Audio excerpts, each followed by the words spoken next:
Muito bom dia! Bom dia, seja bem-vindo a este seu programa Manhãs na TV. É um prazer estar consigo todos os dias, de segunda a sexta-feira, aqui na Curiacos TV, para trazer até si o melhor da tradição, cultura portuguesa, projetos, pessoas e histórias espetaculares que você terá a oportunidade de conhecer aqui no nosso estúdio. Exatamente, e hoje nós vamos estar à conversa com uma terapeuta da fala, vamos desmistificar aqui algumas coisas e saber também coisas fantásticas acerca deste tema que é tão atual e que faz tanta falta. Exatamente. Vai ser uma conversa interessante. De seguida vamos estar também com o Paulo Fernandes, um fotógrafo que tem uma empresa que vocês com certeza já ouviram falar, Stars Online.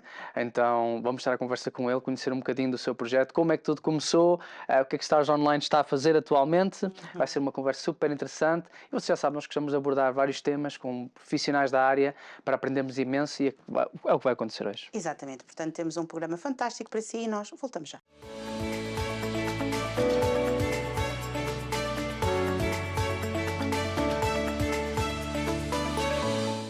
Então já estamos de volta, temos Já aqui estamos então de connosco a volta. Vera. Vera, muito bom Angelina. dia. Olá, Bom dia. bom dia. Bem-vindo ao programa. Muito obrigada. Primeira vez que está connosco na Curiacos TV, então já sabe que a seguir a isto a gente tem uma comemoração, não estou a brincar. Deixar a pessoa à vontade. Sim, mas é fundadora e diretora clínica de Speechy. Exatamente. E é terapeuta da fala, não é? Exatamente. Uma profissão fantástica e coisas maravilhosas. Como é que começou este gosto, Vera? Olha, surgiu no seguimento do estágio de outro curso que eu tirei antes da terapia da fala. Eu tirei o curso de intérprete de língua gestual. E durante o estágio apercebi-me que gostaria de fazer algo mais, porque tive contato com terapeutas da fala. E de facto, uma amiga minha também estava na altura a tirar o curso de terapia da fala e acabou por me incentivar a ir para o curso. Eu já conhecia a terapia da fala porque o meu pai teve um AVC quando eu tinha 13 anos e acabei por acompanhar todo o processo e fui a várias consultas com ele. Não era de todo uma área que eu queria trabalhar, era a área da afasia, mas depois ao longo do curso também me apaixonei completamente pela área neurológica e pela afasia e pelas crianças, porque eu sempre gostei muito de trabalhar com crianças, sempre tive uma grande paixão com crianças e então são as minhas duas áreas preferenciais da terapia da fala, embora haja outras que eu gosto também, porque como sabem a terapia é muito vasta e trabalhamos em todas as faixas etárias. E pronto, começou um pouco assim. Acabei por ingressar no curso de terapia da fala e pronto, e sou muito feliz desde então, costumo dizer que tenho a melhor profissão do mundo. E também tem uma clínica do outro lado do Rio, não é? Sim. E tem outra aqui em Lisboa, na Avenida António Augusto Aguiar. Sim. Como é que surgiu esta oportunidade? Porquê é que quis fundar uma clínica? Olha, primeiro pela necessidade, porque comecei a ter muito trabalho, depois entretanto comecei a ter colegas a trabalhar comigo porque já não tinha capacidade para ajudar todas as pessoas que chegavam até mim e depois surgiu a oportunidade de conhecer a Filipa Jardim da Silva, que é uma psicóloga espetacular e muitíssimo profissional. Surgiu a oportunidade de integrar o espaço dela como terapeuta da fala e com a minha equipa de terapia da fala e temos estado desde então na Avenida António Augusto Aguiar com ela neste projeto da área de saúde que integra aqui várias áreas. Integra várias áreas, além da terapia da fala. Sabe que mais áreas é que integra? Sim, tem a equipa toda da Filipa Jardim da Silva, de psicologia, depois temos a equipa de nutrição, portanto o conceito é cada profissional, cada empresa na sua área, portanto e aí conseguimos criar aqui uma equipa integrativa, não é, de que aborda as várias áreas e cada um específico na sua área. E acreditamos que assim conseguimos prestar um serviço muito mais personalizado e muito melhor às pessoas que chegam até nós. As pessoas têm chegado até vocês, o que é que eles falam da Speechy e qual é o feedback que dão? Olha, até agora tenho tido bastantes bons feedbacks, as pessoas gostam bastante. O espaço em Lisboa é muito agradável e depois as pessoas gostam porque é um atendimento muito personalizado. Pronto, a pessoa entra na sala e tudo acontece ali, desde a parte da anamnese, desde a parte da intervenção com a criança, portanto todo o processo acontece ali e a pessoa quando sai vai-se embora. Não tem que estar ali na sala de espera à espera, portanto é um processo que está muito sistematizado, a pessoa chega, está na hora de entrar, entra logo, portanto e acaba por ser muito agradável. O processo da terapia, as pessoas gostam bastante porque as crianças, nós temos ali um leque de jogos e de atividades para fazer com as crianças, que as crianças normalmente quando saem dizem que tiveram a brincar, o que é ótimo sinal, não é? Porque é sinal que estão motivadas e que não sentem que é um trabalho a realizar ou que foi realizado. Pronto, e acabam por levar para casa muitas vezes o que fazem durante a sessão, para dar continuidade, e os pais têm facilidade depois em fazer, que é a maior dificuldade que os pais nos dizem, é que têm muita dificuldade depois em fazer em casa com as crianças. Pronto, e depois damos ali estratégias também, por isso é que os pais no final entram sempre para que possamos dar essas estratégias, para eles darem continuidade à terapia, porque se derem é muito mais rápida a evolução da criança. Quando falamos em terapia da fala, há terapia da fala desde recém-nascido. Sim, É é a idade maior. até à idade maior. E é algo que hoje em dia um terapeuta da fala faz muita falta. Nós até estávamos a falar um pouquinho sobre isso em off. E eu gostaria que você também falasse um pouquinho sobre isso, porque muitas vezes nós como pais não temos muitas vezes a percepção das coisas, muitas vezes das necessidades que nós precisamos de dar, ou dos estímulos que nós precisamos de ajudar os nossos filhos para que eles possam também desenvolver essa parte que acaba depois por ser feita também pelo terapeuta. Acontece muito agora crianças antes dos 3 anos aparecerem na consulta, que antes da pandemia não existia tanto, a não ser casos extremos ou de patologias mais graves. Hoje em dia já acontece muito porque as crianças tiveram pouca estimulação e, portanto, estão com lacunas ao nível do desenvolvimento. O que é que os pais muitas vezes que passa despercebido? É que a criança antes de falar, não, os pais aparecem na consulta e ele não fala, mas antes de falar eles têm que adquirir uma série de competências. Porque senão efetivamente não vão mesmo falar. E, portanto, estamos a falar de competências que nós chamamos de competências pré-linguísticas, que se adquirem habitualmente antes do ano de idade e que muitas vezes as crianças aparecem-nos com 2 anos, 3 anos e que não têm as competências que se desenvolvem durante o primeiro ano de vida. E, portanto, são essas competências que os pais têm que começar por estimular. Estamos a falar da atenção da criança, não é? O chamar a atenção, quando nós chamamos a criança, é ela olhar para nós, fazer o contacto ocular, o envolvimento na própria atividade. Quando estamos a brincar com uma criança, ela tem que estar envolvida, tem que estar motivada, tem que estar efetivamente divertida a brincar para que possa absorver toda a informação que essa brincadeira traz, não é? Todas as competências que pode promover. E depois a parte da imitação, que é extremamente importante. No desenvolvimento infantil, a parte da imitação, a criança tem que imitar, porque eles têm que olhar para a nossa boca para ver qual é o movimento que nós fazemos para aprenderem a produzir os sons que nós realizamos. E, portanto, essa é uma parte muito básica do desenvolvimento da linguagem, mas que muitas vezes falha aos pais porque não têm essa noção da importância que tem para eles começarem efetivamente a falar.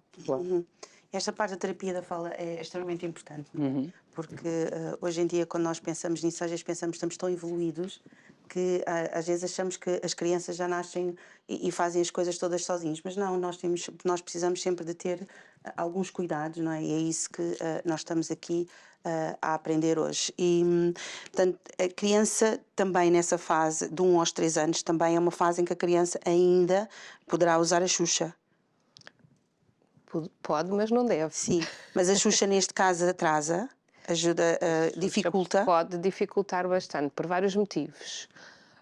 Porque normalmente é uma utilização livre, ou seja, a criança o utiliza quando quer e não deve acontecer isso, porque a criança no dia deve utilizar só para dormir quando utiliza, apesar de, enquanto terapeuta da fala, portanto, eu não sou muito apologista da utilização da Xuxa, mas compreendo que a nível emocional que muitas vezes seja necessário e às vezes há calmante, casos, né? Sim, exatamente. E há casos específicos também na terapia da fala que nós recomendamos o uso da Xuxa. Quando há necessidade de desenvolver a motricidade orofacial, quando a criança é ligeiramente hipotónica e precisa de trabalhar a sucção ou precisa de trabalhar os músculos orofaciais. Pronto, há casos específicos que recomendamos, mas na maior parte dos casos não, até porque a criança utiliza durante o dia, que é especialmente quando ela tem que utilizar os sons para vir a falar, não é? E, portanto, se tem a Xuxa na boca, ela pode até tentar falar, mas o registro que vai ter vai ser com um objeto estranho na boca, não é? Portanto, esse é o registro que vai ficar. Claro, depois, quando ela deixa de utilizar a Xuxa, o registro que ficou foi com a utilização do objeto estranho, entre aspas, não é? A Xuxa, na boca. Portanto, não vai falar adequadamente. Para além das alterações estruturais que pode trazer também. Portanto, habitualmente crianças que usam Xuxa Isto também é uma questão de predisposição genética, não é? Mas muitas vezes o que acontece é que fica um arcada dentária, portanto o céu da boca mais ogival, portanto a nível da alimentação depois também interfere, porque o alimento fica naquela zona e a criança não consegue movimentar o bolo alimentar, portanto modifica os dentes, muitas vezes as crianças ficam com a mordida aberta, ou seja, os dentes da frente não juntam. E, portanto, acarreta aqui uma série de alterações, portanto, que é, obviamente, de evitar. Portanto, que Engraçado, porque não é... quando pensa nisso, não pensa, ok, a Xuxa serve só para acalmar, não é? Mas às vezes não temos a noção, muitas vezes, dos perigos e daquilo que estamos a fazer que pode influenciar pela negativa a criança, não é? Sim. Muito interessante. Por isso que eu acho que desde que nós temos uma criança, devemos sempre fazer com que ela seja acompanhada por profissionais em várias áreas. Nutrição, a psicologia para uma boa saúde mental, terapeutas da fala, com certeza. Ou seja, porque assim, às vezes nós podemos estar a fazer pequenas coisas que não sabemos que estamos a fazer errado e prejudicam. Por exemplo, nós estivemos a falar até agora há pouco e achei super interessante que a doutora falou que desde a pandemia você vê-se um número crescente de crianças que precisam de terapeuta da fala. Aliás, há uma necessidade, há uma carência de terapeutas da fala em Portugal. Precisamos de mais e temos poucos. E os números estão a aumentar. E um dos motivos foi, a doutora até mencionou, por causa da pandemia, eles não tiveram acesso a muitos estímulos, muito tempo fixados nos jogos, no tablet, nos telemóveis, e isso é muito mais prejudicial do que a maior parte dos pais até pode imaginar, certo? Sim. Foi isso que chegámos a falar. Sim, exatamente. Aliás, a Organização Mundial de Saúde recomenda que até aos 2 anos as crianças não tenham acesso, portanto, o acesso zero, a tudo o que seja ecrãs. Portanto, Mesmo tablet, televisão. mesmo televisão. Pronto, isto porquê? Porque não é só a questão da criança não ter... ter aquele acesso limitado, não é? Porque, como sabemos, os tablets, por exemplo, e os telefones, aquilo tem tudo ali, não é uma coisa natural, a criança não procura, vai vendo o que vai aparecendo. Portanto, portanto, acaba por estar limitada, para além de não trabalhar questões também emocionais, de frustração, que são importantes também para o desenvolvimento da fala, portanto, a parte emocional também interfere, obviamente, no desenvolvimento da fala, a criança deixa de viver todas as outras experiências que deverá viver para se desenvolver. Portanto, a nível sensorial, auditivo, tátil, visual, portanto, são coisas que a criança precisa para associar os sons que ouve às palavras, para associar o objeto que vê à palavra, e, portanto, isto é tudo muito importante no desenvolvimento da linguagem e também da fala. E, portanto, se a criança está limitada a esse estímulo, não vai desenvolver. Nós sabemos, como eu mencionei, acho que todas as crianças devem ser acompanhadas o mais cedo possível por profissionais, mas quando é que você acha, para as pessoas que estão lá em casa e que têm uma criança, que sinal é que você pode dizer, olha, tenham cuidado, quando ele demonstra este tipo de sinais, é mesmo então um indício de que tem que ir já a um terapeuta da fala? Qual é assim um indício para quem está lá em casa possa facilmente perceber?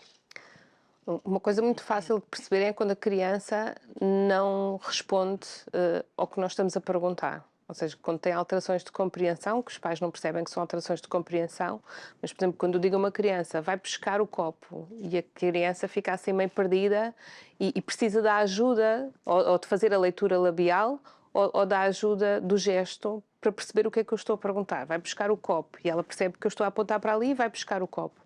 Pronto, é importante os pais não fazerem esses gestos de vez em quando. Os gestos, de facto, ajudam ao nível do desenvolvimento da linguagem, mas para perceberem se a criança está a entender efetivamente a linguagem oral, tem que passar ali uma fase de não fazer os gestos, portanto, não dar pistas, nós chamamos isso de pistas, sejam visuais, sejam de outra forma, ou tátil, não dar pistas para perceber se a criança realmente está a compreender auditivamente a linguagem oral.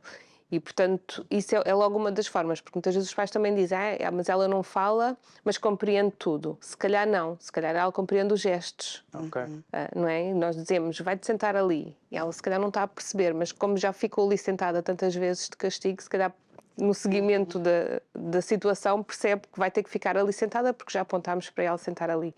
E, portanto, muitas vezes isso acontece e às vezes os pais não têm noção, vão à terapia porque a criança não fala, mas se calhar já devia ter vindo antes à terapia, porque o problema está na parte da compreensão, o problema principal está na parte da compreensão. E- Nós temos a compreensão da linguagem e temos a expressão da linguagem, não é? E os pais normalmente notam quando é a dificuldade na expressão, mas antes da expressão vem a compreensão. Ela tem que Claro. compreender a linguagem para se poder exprimir. Mas se a criança tem essa carência, dá para reverter, não é? Sim, Nada sim. está tudo perdido. Não, não está tudo perdido de Ok. todo. Quando Não sei nós- que haja uma patologia que limite, Claro.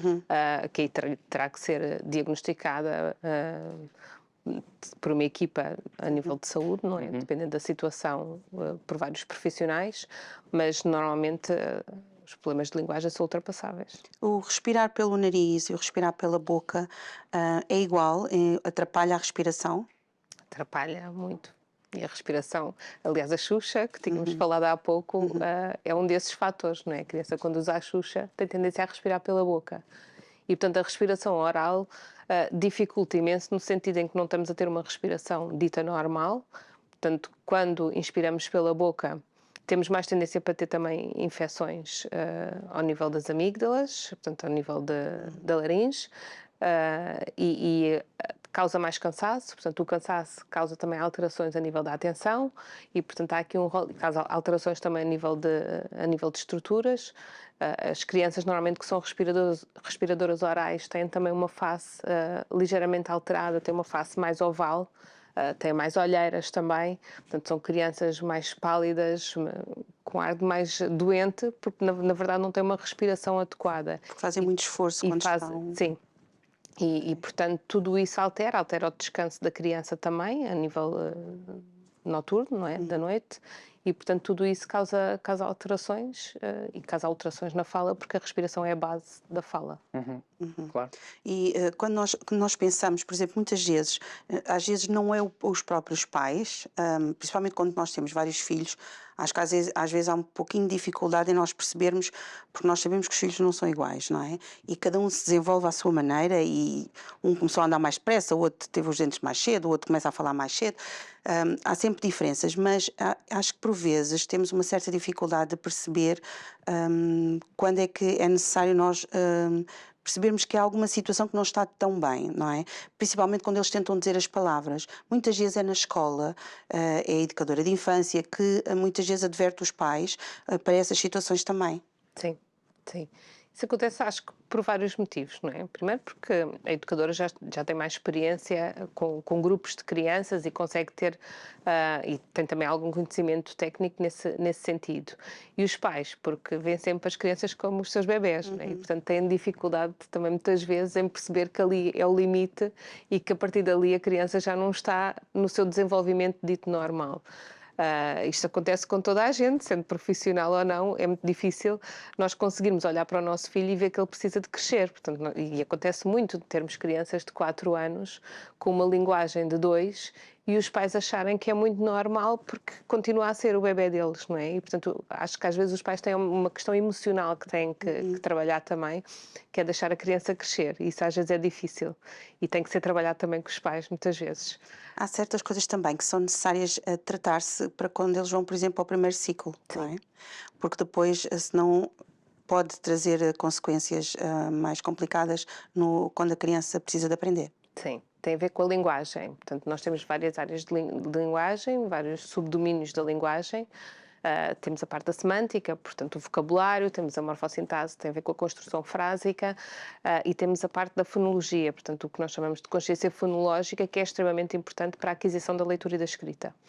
E, portanto, quando uma criança não tem um bom desenvolvimento ao nível da consciência fonológica, muitas vezes, grande parte das vezes, desenvolve dificuldades na aquisição da leitura e da escrita. Porque a consciência fonológica ela tem que aprender a manipular os sons, não é? E, portanto, quando aprende a ler e a escrever, aprende que uma letra pode ter vários sons e que vários sons podem representar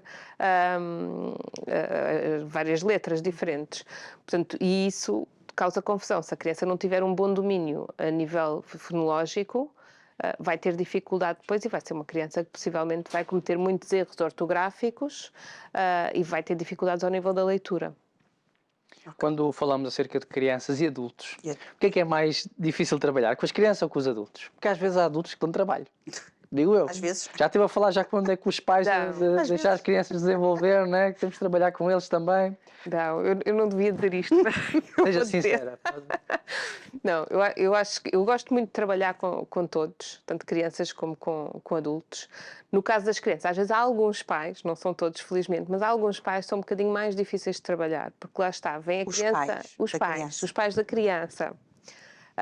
Porque o trabalho da terapia tem que ser feito em conjunto, não é? A criança vai à terapia uma vez ou duas vezes por semana, mas as pessoas têm que compreender que aquilo é muito pouco, porque a criança fala o dia inteiro, não é? A criança está pelo menos 12 horas a falar. Embora não esteja a falar contínuo, mas durante o período de 12 horas ela comunica. Portanto, porque a fala, como falámos há bocado, a fala e a linguagem não é só o dizer as palavras, não é? Nós temos aqui um todo de comunicação, temos a comunicação verbal, a comunicação não verbal e, portanto, durante o dia todo é muito utilizada. E se a criança só vai à terapia uma ou duas vezes por semana, temos todo o resto do tempo da semana que a criança também tem que ser estimulada. E, portanto, tem que haver aqui uma parceria com os pais. E às vezes é um bocadinho difícil, eu sei que às vezes é um bocado ingrato para os pais também, porque têm os seus trabalhos e é muito difícil às vezes conciliar. Mas falámos há bocado também aqui entre nós a rotina. A rotina é extremamente importante e normalmente eu tento sempre integrar a estimulação da comunicação, da fala e da linguagem dentro da rotina da família. Não é? Para mim é muito importante a primeira consulta que eu tenho com os pais, precisamente para perceber toda a rotina da família e como é que podemos enquadrar ali a estimulação. Porque o momento da refeição é um ótimo momento para estimular, o momento do banho, a viagem do carro, que a criança vai para a escola e volta da escola. Portanto, são ótimos momentos para estimular as crianças e está dentro da rotina. Portanto, os pais não têm que se sentar propriamente com a criança e estar ali a trabalhar com ela. É aproveitar melhor o É tempo. aproveitar, não é? Basicamente é isso, aproveitar o tempo que estão com a criança e vão estimulando com brincadeiras, portanto, não estão a dizer à criança, agora diz isto, agora diz aquilo, portanto, não é assim de todo. Mas vocês na Speech também têm agora os serviços online, certo? Temos serviço online também, fazemos bastantes acompanhamentos com pessoas que estão fora de Portugal, principalmente, também temos algumas cá em Portugal, mas principalmente fora, que precisam de apoio, nós damos esse apoio através da terapia online. E na questão dos adultos, que vocês também acompanham, quais são os motivos mais que levam a pessoa a recorrer ao terapeuta? Temos pessoas que querem simplesmente melhorar a performance de comunicação, que procuram a terapia da fala para ter essa ajuda. Temos pessoas que têm efetivamente patologia, portanto problemas ao nível da voz, como nódulos ou outras patologias que precisam de acompanhamento. E depois as pessoas que têm dificuldades neurológicas, seja doenças degenerativas ou adquiridas como a afasia, por exemplo, e que precisam desse acompanhamento para ultrapassar a comunicação. Há pouco também falou na afasia. Para quem não sabe, o que é a afasia? A afasia é uma dificuldade da comunicação, que efetivamente há vários tipos de afasias, mas a definição é a pessoa não conseguir nomear. Ou seja, a pessoa não consegue dizer que isto é um tapete, não consegue dizer que isto é um sofá, portanto, olha e não nomeia. Portanto, isso é um problema da afasia. Depois, há vários tipos de afasia. A pessoa pode ter dificuldade em repetir, por exemplo, palavras que estamos a dizer ou frases. A pessoa pode ter dificuldade de compreensão, portanto, uma pessoa que tenha uma afasia extrema, que chamamos a afasia global, portanto, tem dificuldade de compreensão, de repetição, tem dificuldade no discurso e na nomeação. Portanto, é uma pessoa que não consegue ter um discurso fluido. Ok, certíssimo. E nesses casos, o acompanhamento... Fundamental. É não, fundamental, mas especialmente mesmo nos primeiros online, tempos. nesses casos tem que ser mais presencial ou online também é possível? Depende das situações. Nós avaliamos sempre na primeira consulta online. Aliás, há pessoas que vêm primeiro ao consultório e depois é que optam por fazer online, mas avaliamos sempre a situação. Nem todas as pessoas, como também no caso das crianças, nem todas as crianças é recomendado fazer a terapia online. Portanto, temos que ver primeiro se é funcional, se a pessoa vai beneficiar com isso ou não, e depois avançamos ou não para a terapia ou recomendamos a terapia presencial. Porque muitas vezes também o tempo que leva, quando é diagnosticado, digamos assim, cedo, não é? Nós conseguimos ter, vocês, vocês Já profissionais, estás a querer aqui um part-time na Speech, é? os profissionais, vocês conseguem ter um melhor resultado, não é? Mesmo ajudar, a pessoa consegue ter um melhor resultado convosco quando é diagnosticado a tempo. não Sim. é? E às vezes as consultas não são, têm um tempo, claro que sim, mas às vezes não precisam de ser durante muito tempo, não é? Porque Sim. consegue-se fazer um acompanhamento melhor. Habitualmente, quanto mais cedo, menos tempo é. Isto porque, vamos pegar aqui, estamos a falar muito das crianças. No caso das crianças, por exemplo, quando uma criança é acompanhada, se for acompanhada logo desde o início, que se detecta ali os primeiros sinais de que algo no desenvolvimento não está bem, podemos logo começar a trabalhar essas competências. Se a criança fica muito tempo sem ir à terapia e os pais esperam mais um ano, ou porque alguém recomendou, vai só aos 5, ou vai só quando entra para a escola, que isso é muito comum, vão começar a ter outro tipo de dificuldades, não é? Portanto, uma criança que não diz determinados sons, ou que não faz frases, por exemplo, com 3 anos, já é de ter acompanhamento. Se a criança espera até aos 4 ou até aos 5, todas essas competências até aos 5 vão ficar em atraso. E, portanto, já vamos ter que trabalhar isso tudo, não é? E, portanto, o acompanhamento depois é mais demorado, pode ter que ser com uma maior frequência, em vez de uma vez por semana ser 2 vezes por semana ou 3 vezes por semana, e, portanto, vai dificultar o processo de desenvolvimento da criança, não é? Porque se apanha ali a faixa etária dos 6 anos em que vai para a escola, e se ela não tem a linguagem totalmente adquirida que deve ter nessa faixa etária, portanto, depois ainda vai ter dificuldades de aprendizagem, portanto, vai acumulando as dificuldades que a criança vai tendo. Para adultos que a voz seja o seu rendimento, né? Por exemplo, Sim. cantores, palestrantes. Sinais de voz. Exato. Mas que têm nódulos, né? Já ouvimos falar muito, nomeadamente em cantores, mais em Sim. cantores.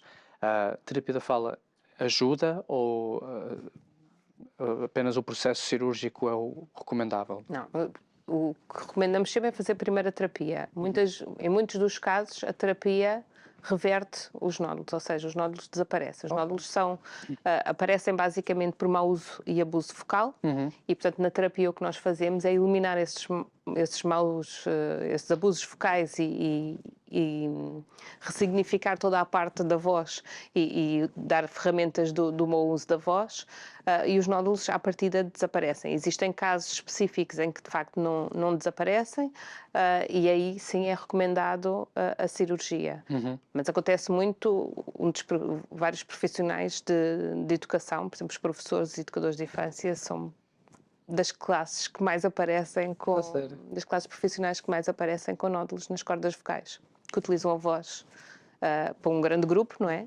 Crianças, neste caso, que habitualmente falam alto, pois os professores têm tendência a falar mais alto ainda e, portanto, que estão sempre em constante comunicação com a criança, não têm momentos de pausa, muitas vezes, e acabam por ter, muitas vezes, os nódulos nas cordas vocais. Ok, e mesmo a terapia da fala consegue ajudar essas pessoas, já viste? Sim. Espetacular. Nós precisamos mesmo cada vez mais terapeutas Sim. da fala. E é um prazer Muito importante. ter pessoas profissionais como você e toda a sua equipa da Speechy. Esclareceu-nos, acho que, imensas dúvidas. Não é? Nós temos aqui um monte de perguntas. Fomos um bocadinho mauzinhos, lançámos muitas perguntas hoje, não foi? Mas acho que foi super esclarecedor, e este programa daqui a 2 semanas vai estar disponível no YouTube para vocês reverem, partilharem, e acho que muita gente vai aprender imenso e vai realmente pensar, epá, fogo, ainda bem que temos aqui terapeutas da fala em Portugal. Doutora Vera, se precisarem entrar em contato consigo, como é que o podem fazer? Podem fazer através do site www.speechy.pt. As consultas podem ser agendadas diretamente no site, seja as consultas online, seja as consultas no consultório, ou mesmo em regime de domicílio, ou podem também procurar-nos nas redes sociais, portanto, Speechy.pt, tanto no Facebook como no Instagram. Muito obrigada. Obrigado. Gostaríamos que viesse cá uma outra vez para falarmos também, porque estes assuntos são sempre muito importantes, muito atuais e que eu acredito que pode nos ajudar imenso. Obrigada. Eu é que agradeço o convite prazer. e agradeço estar aqui hoje também. Muito obrigada.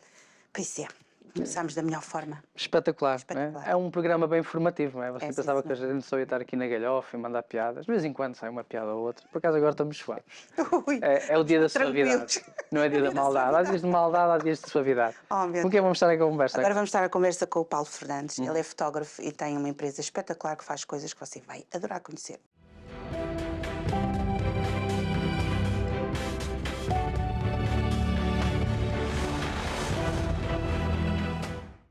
E nós já estamos de volta. Vamos conhecer aqui um pouquinho, 35 anos de experiência aqui do Sr. Paulo Fernandes, já viste? Exatamente. 35 anos de experiência. 35 anos de Tem experiência muita na área da coisa para fotografia, fazer, não é? tem um projeto sensacional, tem muita história por contar, ele está aqui no nosso programa e nós gostamos muito dele cá. Sr. Paulo, seja muito bem-vindo ao Manhãs da TV. Obrigado. Obrigada por estar aqui connosco. Obrigado pelo convite. 35 anos de experiência. É uma vida. É verdade.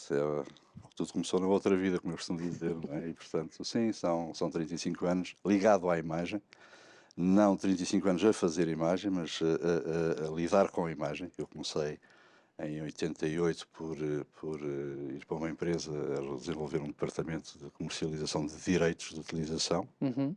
Na altura, estamos a falar numa época em que não havia nada, ou seja, não havia internet, não havia fax sequer, não havia telemóveis, não havia computadores e, portanto, tudo era feito de uma forma mais, direi que mais tranquila, mais calma também, não é? Mas muito menos,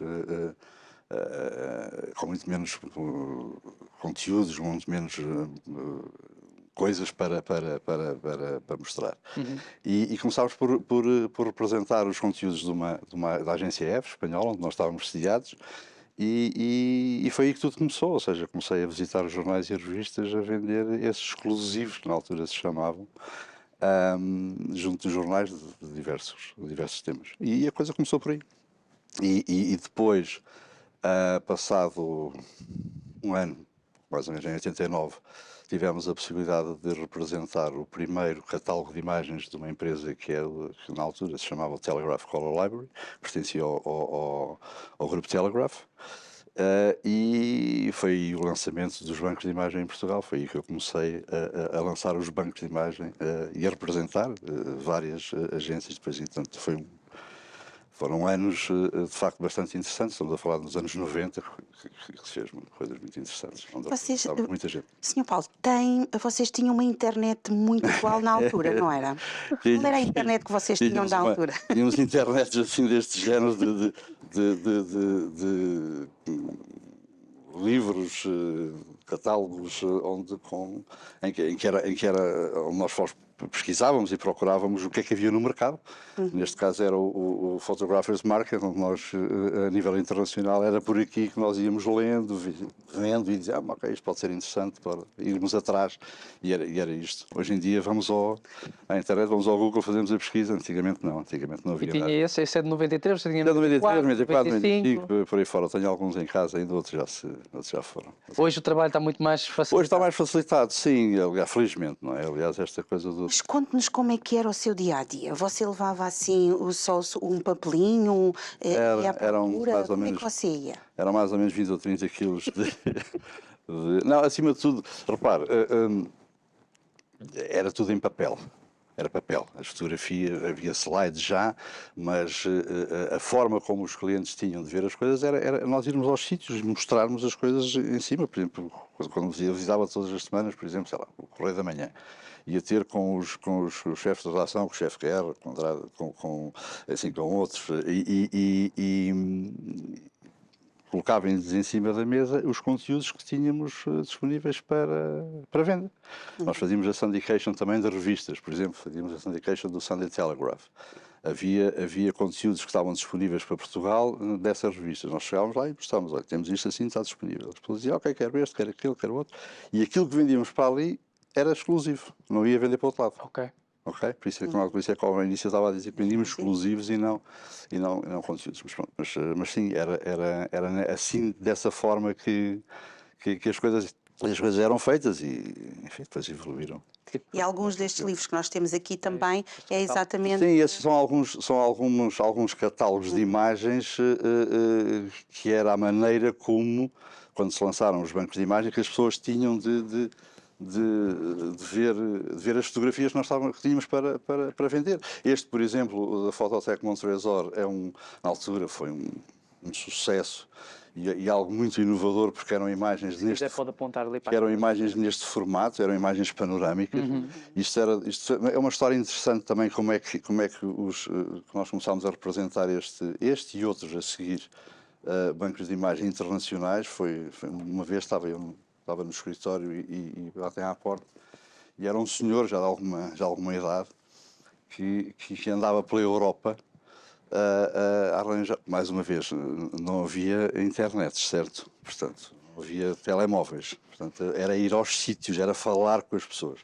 E ele bate à porta porque andava a procurar, a nível na Europa, de agentes possíveis representantes de Montresor, que era uma agência japonesa de um fotógrafo extraordinário, que era o Koji Yamashita, em que ele fazia fotografia panorâmica. Mais ninguém no mundo fazia fotografia panorâmica da forma como ele fazia, porque ele ia 4 vezes por ano ao mesmo sítio. Ou seja, ele tinha georreferenciado que tinha estado, sei lá, em Milão, na Plaza do Duomo, não sei o quê, naquele ponto, na primavera, no verão, no outono e no inverno.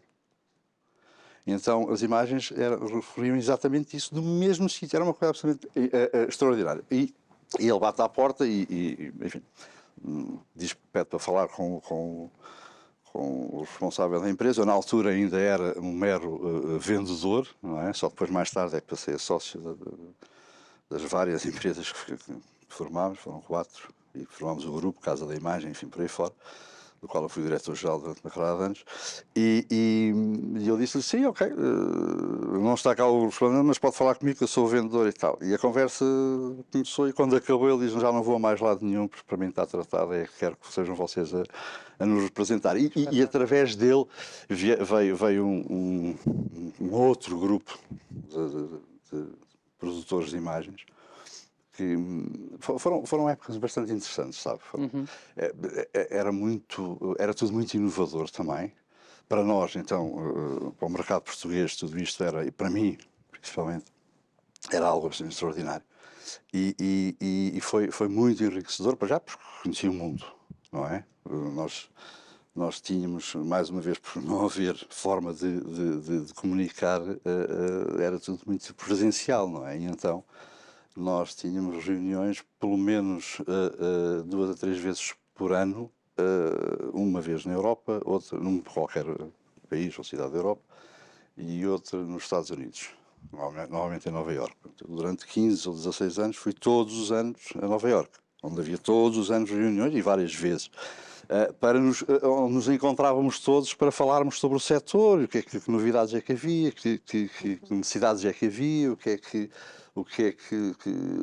quais eram as tendências em termos de fotografia. Estamos a falar da fotografia dita publicitária ou comercial. Não estamos a falar da fotografia editorial, que essa era outra história, em que todos os anos íamos a Perpignan, ou Visa por l'Image, onde era um encontro, e continua a ser um encontro das agências noticiosas e tal.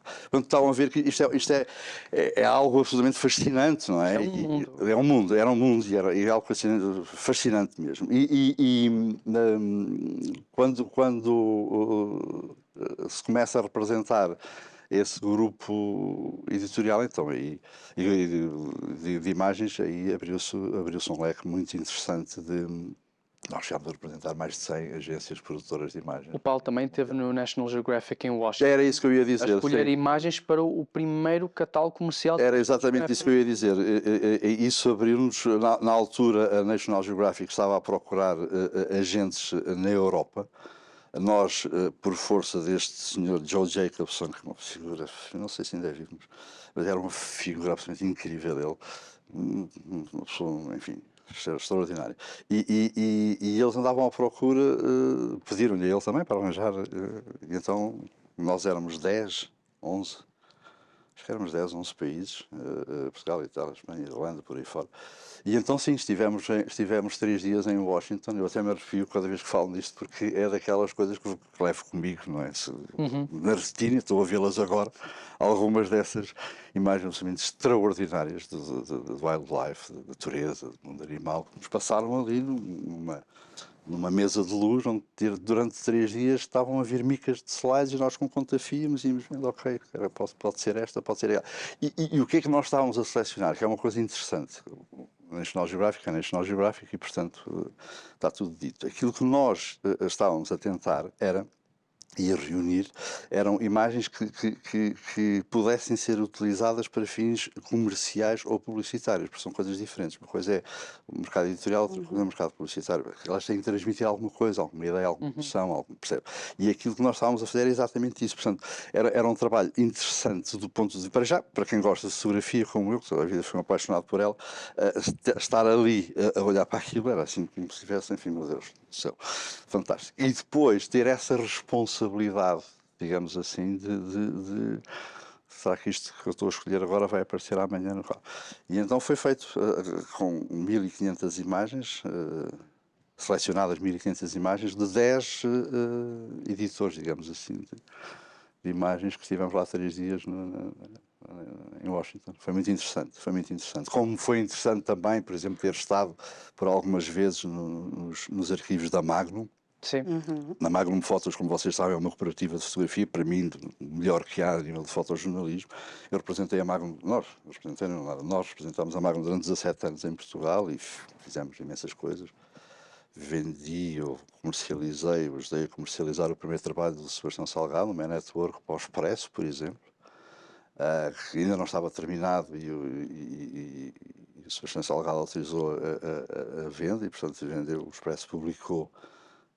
Não como ele queria publicar, porque não, o Expresso, aquilo eram 13 fascículos, o Expresso queria publicar um por semana, mas e depois pôr umas páginas de publicidade no meio, o Sebastião Salgado na altura não autorizou, então tiveram que publicar 2 por semana para a publicidade não partir a reportagem. Portanto, havia aqui algumas coisas interessantes também deste ponto de vista, quando os fotógrafos tinham algum poder, não é? Porque esta coisa coisas boas e tem coisas menos boas. Estas tecnologias a passarem do analógico para o digital, no meu entendimento, veio a decrescer um bocadinho o poder do fotógrafo enquanto produtor de imagens. Mas sim, mas fizemos outras coisas também bastante interessantes, como um trabalho para a revista Capa, já, enfim, extinta Capa, trabalho sobre a morte de Kudelka, que também foi paginada por ele. Ou seja, eu acedo vender a reportagem, mas quem faz a paginação da revista sou eu. E a Capa acedeu e, portanto, foi assim. Portanto, havia aqui estas histórias engraçadas. E com todo este historial podemos pensar, bem, aqui o Sr. Paulo já viveu tanta coisa, já experienciou tanta coisa, agora deve estar a fazer algo mais calmo, mais sossegado, assim. Não estou, não. Suave, né? Está agora. Não estou, não. Está agora. Eu não estou de todo. Mas é completamente o oposto. Não estou, não. Eu até vou partilhar convosco que nesses anos, nos gloriosos anos da fotografia, como eu lhe chamo, não é? Em que trabalhei muito, sempre trabalhei muito e sempre gostei muito de trabalhar, que é uma coisa interessante. E de fazer, sempre gostei muito de fazer aquilo que faço até hoje. E, portanto, foi sempre com prazer que me levantava todos os dias de manhã, ainda hoje me continuo a levantar, às vezes a dormir, a correr, mas sim, sempre fiz isso com muito gosto. E pronto, e sempre houve muita coisa interessante e hoje trabalho muito mais do que trabalhava há 15 anos, há 20 anos atrás. Mesmo com as coisas mais facilitadas. Mesmo com as coisas mais facilitadas, sim. Mesmo com as coisas mais facilitadas. As estruturas também são diferentes e, portanto, e esta coisa do Stars Online e das fotografias agora ditas das celebridades, que mais uma vez também foi um acaso, como é que isto surgiu.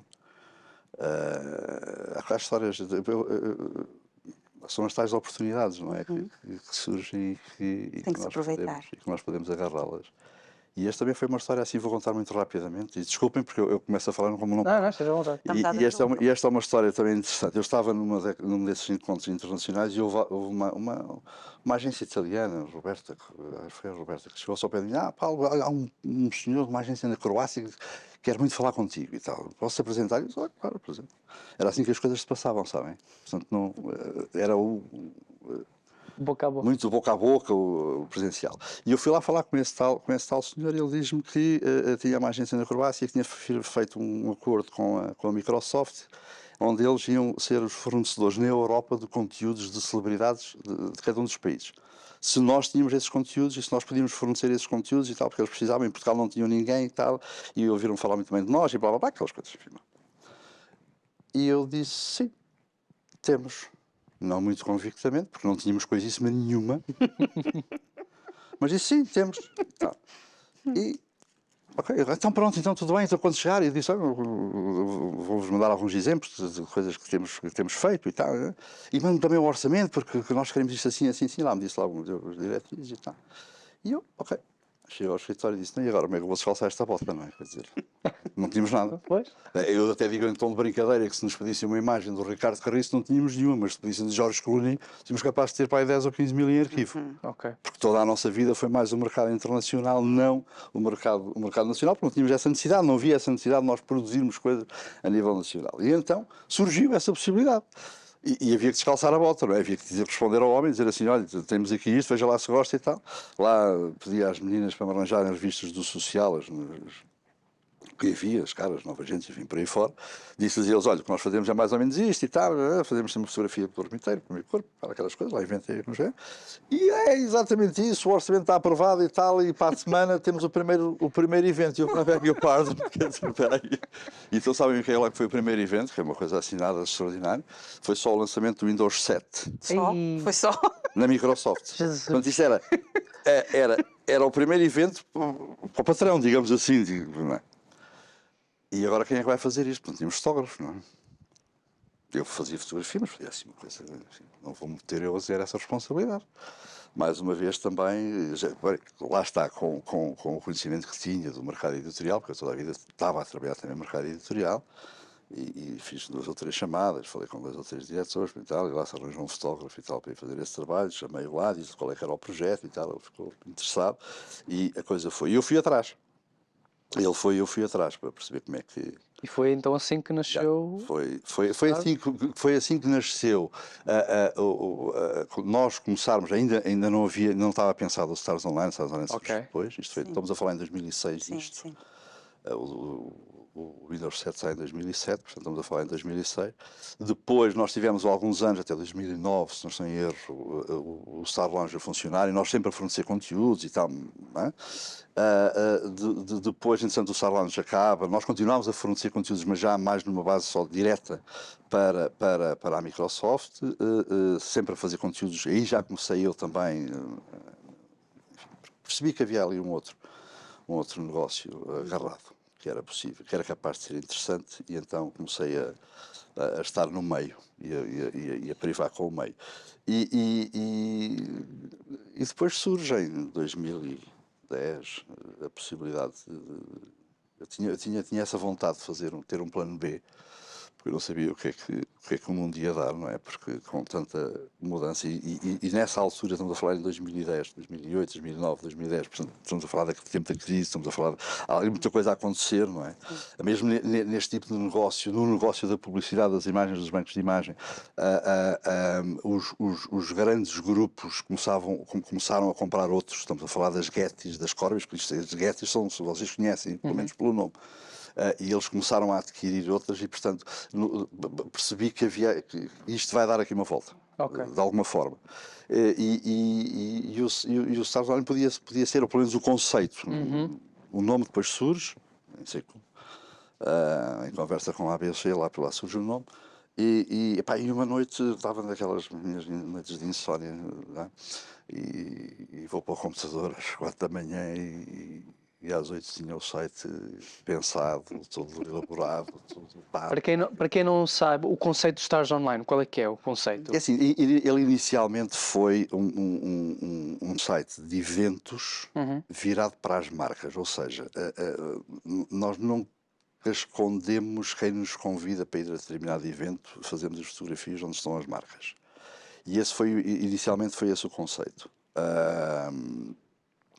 Todo ele foi desenvolvido nessa base, foi criado nessa base, foi mostrado às agências de meios nessa base. E o conceito era muito interessante, ao ponto de ter havido um grupo editorial em Portugal que quando lhe apresentei, queria contrato para assinar e tal. E a coisa acabou por não, porque havia uma incompatibilidade depois com uma das revistas que fazia parte do grupo e tal. Pronto. Mas em termos de site não havia nada, evidente, percebe? Havia sites de revistas, mas um site de celebridades com a consistência como nós queríamos apresentá-lo, e estávamos a apresentá-lo, não havia. Não havia. Pronto, e era assim uma coisa inovadora. Bem, depois, pronto, depois continuei a fazer, continuamos, e até hoje continuamos a fazer conteúdos, continuamos em 2014 fizemos uma parceria com a Microsoft, que se mantém até hoje, onde os conteúdos publicados no Stars Online são também replicados, digamos assim, no MSN. Portanto, há aqui, o MSN passou a ser um curador de conteúdos e não um produtor ou um editor de conteúdos, porque eles agregam conteúdos de vários provedores e, portanto, nós continuamos com isso, beneficiando, enfim, de tráfegos, essas coisas. Mas sim, mas agora trabalhamos muito. Trabalho muito, fotografo muito e faço muito. Fazemos mais de 300 coberturas de eventos por ano. Sim, de 300. eventos, festas, acontecimentos, eventos para clientes. Só para alguns saberem, Nós Alive, Nós Alive, Rio, Globos de Ouro, Globos de Ouro, Emmy Awards, os Emmys, Moda Lisboa, Moda Lisboa, Portugal Fashion. duas vezes por ano cada um deles. Coisas pequenas e que não dá trabalho nenhum. Muita imagem, E muita imagem. São milhões de imagens. Sim. E continua ao longo destes anos todos com aquela alegria, com aquele gozo de fazer este trabalho. Continua, dá muito prazer fazer, sabe? Dá muito prazer e acima de tudo fazer acontecer, que é uma coisa que sempre gostei de fazer acontecer e portanto sim, acho que tenho tido uma vida boa, acho que sim, muito interessante. Quer dizer, ainda vai continuar, porque isto aqui ainda não são 35, ainda vem mais 35, não é? Se Deus quiser, mas não sei se será tanto, mas sim, mas... Toda a sua história é muito impressionante. Estávamos aqui cativados. Não, isto há tanta coisa ainda para dizer mais, meu Deus. Sim, você vai ter que vir mais vezes amanhã depois ver. Para falar connosco. Mas você, eu acho que é alguém que não gosta de ficar à espera do tempo. Você lá está, gosta de fazer acontecer. O que é que nós podemos esperar do Stars Online ou do Paulo Fernandes daqui a 5 anos? Não sei, sabe, eu não sei o que é que vai acontecer amanhã. Aliás, esta coisa das tecnologias, as coisas estão sempre a acontecer, não é? Nós temos que andar sempre a procurar saber o que é que vai acontecer amanhã. Hoje em dia temos a história das imagens de inteligência artificial. Não sei o que é que... Não sei o que é que isto vai dar, não sei o que é que isto vai mexer com. Uma coisa é certa, vamos continuar a fazer coisas, vamos continuar a estar aqui, vamos continuar a fotografar as nossas caras conhecidas, vamos continuar a fazer coisas bonitas com eles. E agora o que é que quero fazer amanhã, não sei. Tenho algumas ideias na minha cabeça, então, mas vamos ver. Quando ficar com insónias e às 4 da manhã estiver no computador... Alguma coisa pode acontecer, alguma coisa pode acontecer, vamos ver. Quem quiser entrar em contato consigo, saber mais... Assim, eu tenho a plataforma, o starsonline.pt, é o site de notícias de celebridades, não é o site que mostra o meu trabalho. Sim. Porque em casa de Ferreiros Pedro de Pau, não é? É um bocado assim, e tenho, é o passo-a-palavra, é o boca a boca, mas sim, mas podem me contactar através do site, tem lá os contactos, não é? Através do e-mail, o pfernandes@starsonline.pt. E as informações estão lá todas. Portanto, qualquer coisa que necessitem de fotografia, por favor. Sim, muito bom. Paulo, foi um prazer Uma ter no conversa nosso muito programa. interessante. Sim. Gostámos muito. Próxima vez temos que combinar para mostrar a mala, não é? Eu já tive a oportunidade de pegar a mala do Paulo quando ele andava na altura, não tínhamos fax, não tínhamos internet, não tínhamos nada. 20 quilos que aquilo pesava, poça, era valente. Quem sabe a próxima vez teremos aqui uma prova a passar, a levantar a mala e ela vai dizer o quanto custa. O homem é ele, mas quem carrega sou eu. Não, eu já carreguei, agora tens de ser tu a experimentar. Agora tu... Mas Obrigado. foi um prazer. Paulo, muito obrigada. obrigada. Muito obrigado por ter partilhado tudo que partilhou. Obrigado. E este mundo digital, né, este mundo da fotografia, tudo isto que nós estivemos aqui a falar, inclusivamente aqui com a nossa querida Vera acerca da terapia da fala, foi um programa excepcional e que eu acredito e que todos nós aqui acreditamos que você aprendeu mais hoje, não é? Aprendemos coisas fantásticas que não conhecias, conhecemos uma história maravilhosa do Paulo e que nós sabemos que nos próximos programas vamos ter novos convidados, novos temas e que vai ser do seu agrado. Exatamente, e você também, se tiver um projeto que gostaria de dar a conhecer na televisão nacional e internacional, aqui o caso da Curiacos TV, então não hesitem em falar connosco, em rodapé vão passando sempre ao longo do programa Facebook, Instagram não tanto, mas Facebook, número de telefone, e-mail, são os meios de vocês entrarem em contato com a produção e agendarmos um dia para vocês estarem cá no Manhãs TV. À boa disposição, uma conversa onde aprendemos imenso, onde você pode dar a conhecer tudo de bom que você faz e aquilo que você gosta de dar para a comunidade. É isso que eu quero dizer. Gostamos que você faça parte do nosso dia, mas também nós queremos que você continue com o resto do dia fantástico, porque o dia ainda agora começou e nós contamos sempre com a sua presença no próximo programa, sempre com o melhor para si. Um beijinho muito grande e um resto do dia fantástico. Um grande abraço, Tchau, tchau. até lá, esperamos por si. Tchau, tchau.